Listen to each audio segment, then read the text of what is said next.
So did FromSoftware release another banger with Armored Core 6, their successful and best-selling game Elden Ring? It has certainly brought new fans, and I am no exception to this, at least to the Armored Core series.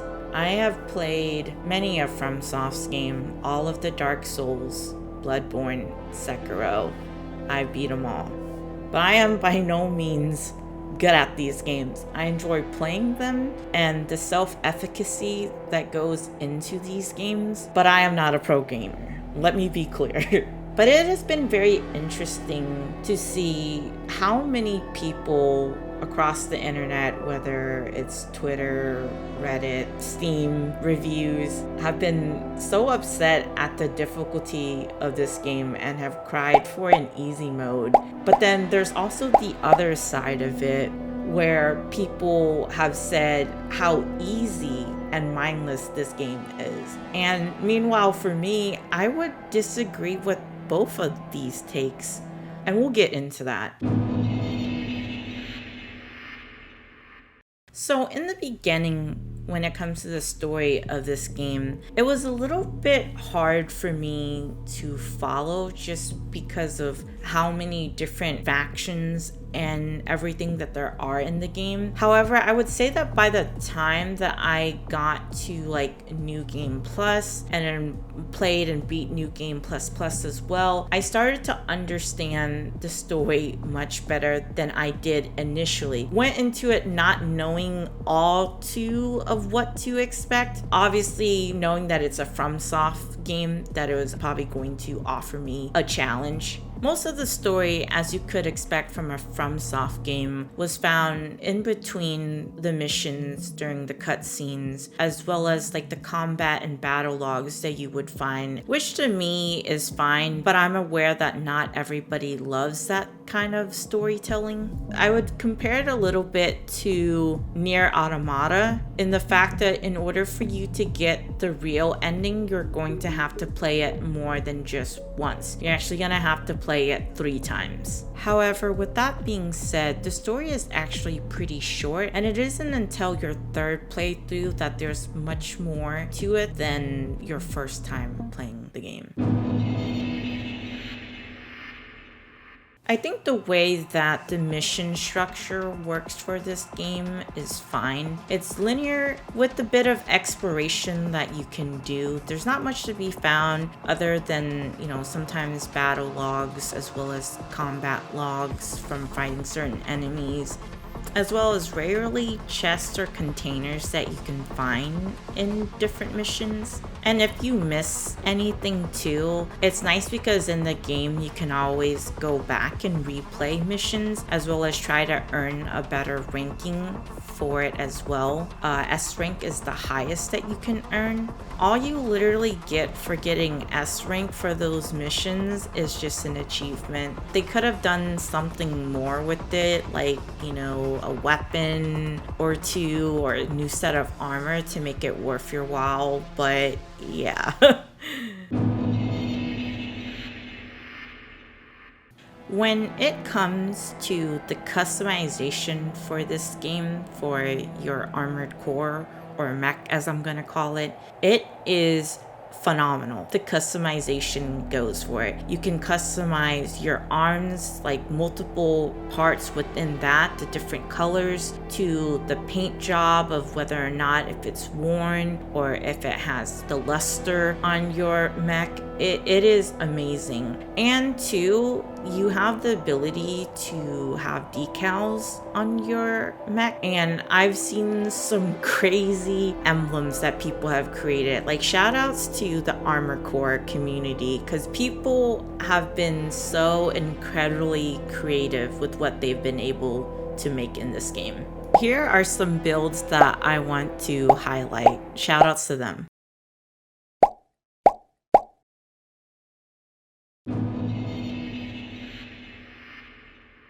Now, for the combat in this game, I definitely struggled quite a bit initially with the learning curve that this game had. While I may play shooters, I'm not used to the verticality that this game obviously had.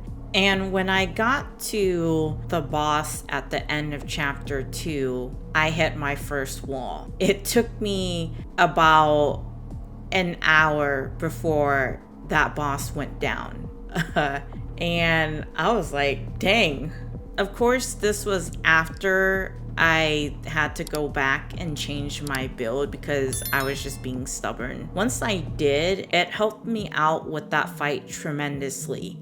Obviously, I still think that to some degree it still requires a certain amount of skill. Like, I'm sure other people had different weapons that they may have beaten that boss with, but that's what worked for me. And getting better at just dodging all of the BS that came your way. And you know what I'm talking about. So then going back to what I had initially brought up earlier in the video, I feel like for the people that talk about how difficult this game is, perhaps compared to what they're used to, like Elden Ring or the other FromSoft games, is that you have iframes, right? Not only that, but as well as the movement too, where all you have to worry about is, you know, what's in front of you. You get to move left, right, forward, back, you know. Whereas in this game, you have omni directional movement. You can move above or below, and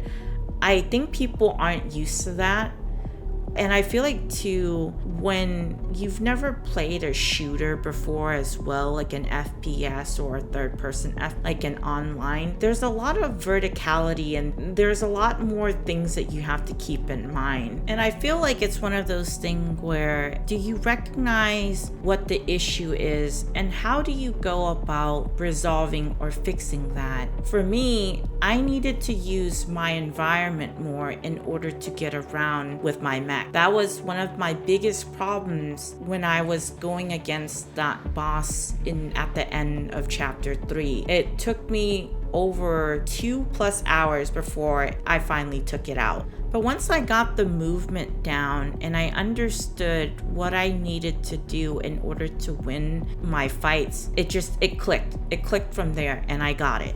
As far as the other side of it, I feel like that's bullshit, because unless you like went out of your way to try to like find a build, how would you have known, right? Like, how would you have known otherwise that this is what you could have used to make it easy? And this isn't at those who are veterans to the series. And I feel like this game wants you to try out different builds instead of just like simply sticking to just one. However, if you found one that like works for you, then that's great. But you're the one that's choosing to continue to use this if you felt like the game was too easy. You could have tried to S-rank the mission. You know, there's a lot of replayability in this game but if you choose to ignore it, well then that's on you. But I digress.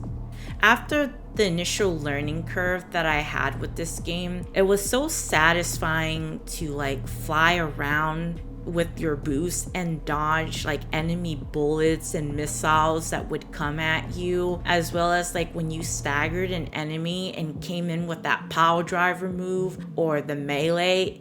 I loved it. It like the combat in this game is great. It is one of the best like mech games that I've ever played. I haven't played too many, granted, to be fair. The shooting feels good and it's satisfying, like flying around with your armor core. I think the best way to describe this game is that it was fun. It was fun going around blasting robots into smithereens, whether I use a gun, bazookas, my melee weapon, or whatever. The cutscenes in this game to the enemies that you fought, it was super satisfying when you took that freaking boss down with the double stingers and my moonlight blade, the slowdown of the enemies when you would kill them. Love it. Love the touch to that.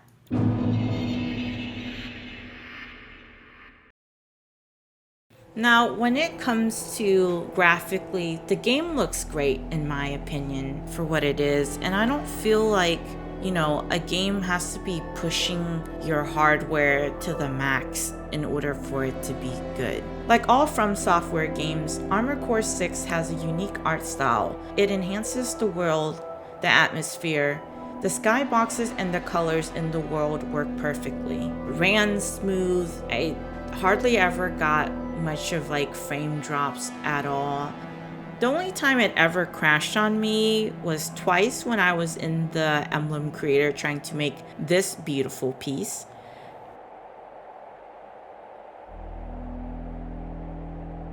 As well as in the middle of New Game Plus, fixing to fight the boss at the end of Chapter 1, literally right before it. But other than that, I haven't dealt with too many issues with this game at all. It ran really well on my PC.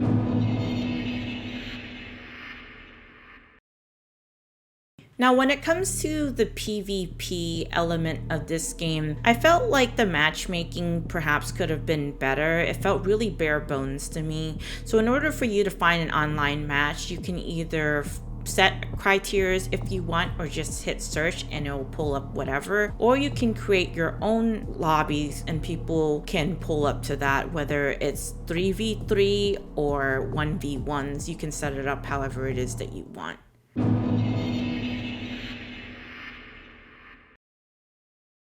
All in all, if you ask me would I recommend this game, yes, I definitely would. I think it's well worth the price if you enjoy a decent story, good fluid combat, deep levels of customization, and as well as a lot of replayability within the story. With the success of Armored Core as well, I'm very interested to see how this will impact the rest of the series moving forward. And thanks to this game, they have now gotten an Armored Core fan out of me as well. So I'm looking forward to the next Armored Core game in the series. I hope you enjoyed the video. Be sure to subscribe. Thanks for watching.